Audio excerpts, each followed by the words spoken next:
অবশেষে কাঙ্ক্ষিত জয় এসেছে ইংরেজদের বিরুদ্ধে দ্বিতীয় টেস্টে। হায়দ্রাবাদের টেস্টে ইংল্যান্ডের বিরুদ্ধে হেরে সমালোচনার মুখে পড়তে হয়েছিল ভারতীয় দলকে। আর দ্বিতীয় টেস্টে শেষমেশ বাসবল তত্ত্ব উড়িয়ে 106 রানে জেতে রোহিত বাহিনী।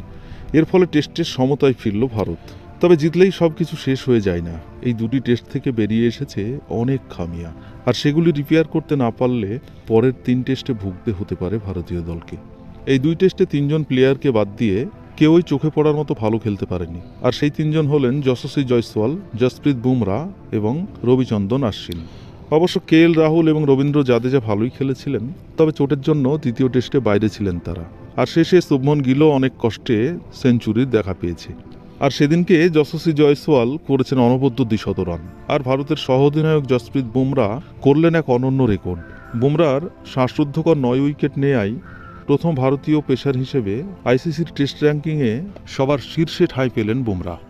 দ্বিতীয় টেস্টে শ্রেয়স আয়ার আর মুকেশ কুমার থেকে শুরু করে 6 জন প্লেয়ার কিন্তু আশানুরূপ খেলা খেলতে পারেনি। তাদের মধ্যে থেকে কেউ কেউ আবার তৃতীয় টেস্ট দল থেকে বাদ যেতেও পারেন। আর সেই 6 জন হলেন রোহিত শর্মা, শুভমন গিল, শ্রেয়স আয়ার, রজত পাতিদার, শ্রীকর ভরত এবং মুকেশ কুমার। রোহিত শর্মা 2 টেস্টে রান করেছেন যথাক্রমে 24, 39, 14 এবং 13। শুভমন গিল করেছেন 23, 0, 34 এবং শেষে 104। শ্রেয়স আয়ার করেছেন 35, 13, 27 এবং 29। রজত পাতিদার খেলেছেন 2 ইনিংস, রান করেছেন 32 এবং 9।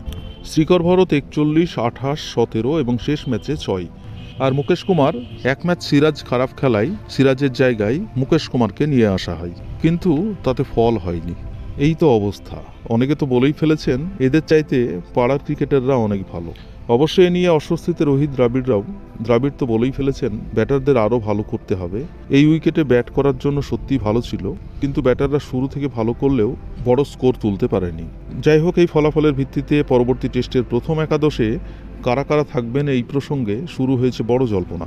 এমনকি মনে করা হচ্ছে যে প্রথম একাদশে থাকা অনেকেই বাদ পড়তে পারেন পরবর্তী টেস্টের জন্য। এছাড়া বিরাট কোহলি প্রথম 2 টেস্টে ব্যক্তিগত কারণে খেলেননি। আশা ছিল পরের 3টে টেস্টে দলে ফিরবেন, কিন্তু তাকে নিয়েও রয়েছে ধোঁয়াশা। কারণ ক্রিকইনফো ওয়েবসাইট থেকে জানা গেছে রাজকোটে তৃতীয় ও রাঁচিতে চতুর্থ টেস্টেও বিরাটকে পাওয়া যাবে না। এছাড়া কদিন আগে বিরাট কোহলির বন্ধু এবি রেভিলিয়ার জানিয়েছিলেন কোহলি ও অনুষ্কা দ্বিতীয়বার বাবা মা হতে যাচ্ছেন। তাই আপাতত ক্রিকেট থেকে কিছুদিন বিরতি নিয়েছেন কোহলি, আর এই সময়টাতে তিনি স্ত্রীর পাশে থাকবেন। কোহলি ছাড়াও দলের আরও 2 ক্রিকেটার লোকেশ রাহুল এবং রবীন্দ্র জাদেজার ফেরা নিয়েও রয়েছে ধোঁয়াশা। তারা প্রথম টেস্টে খেললেও দ্বিতীয় টেস্টে চোটের জন্য বাইরে ছিলেন, তবে আশা করা হচ্ছে এরা দুজন ফিরবেন দলে। যাই হোক, এখন অনেকের মত তৃতীয় টেস্টে এবার যেন অযোগ্যদের স্থান না দিয়ে যোগ্যদের স্থান দেওয়া হয়। আগামী 3 টেস্টের জন্য বিসিসিআই দল ঘোষণা না করলেও অনেক ক্রিকেট বিশেষজ্ঞের মতে তৃতীয় টেস্টের জন্য ভারতীয় একাদশ যেমন হওয়া দরকার আসুন দেখে নেই। 1 নম্বরে রোহিত শর্মা, 2 নম্বরে যশস্বী জয়সওয়াল, 3 নম্বরে কেএল রাহুল, 4 নম্বরে সরফরাজ খান, 5 নম্বরে রজত পাতিদার, 6 নম্বরে ধ্রুব জুড়েল, 7 নম্বরে রবীন্দ্র জাদেজা, 8 নম্বরে রবিচন্দ্রন অশ্বিন, 9 নম্বরে অক্ষর প্যাটেল, 10 নম্বরে জসপ্রীত বুমরা এবং 11 নম্বরে মোহাম্মদ সিরাজ।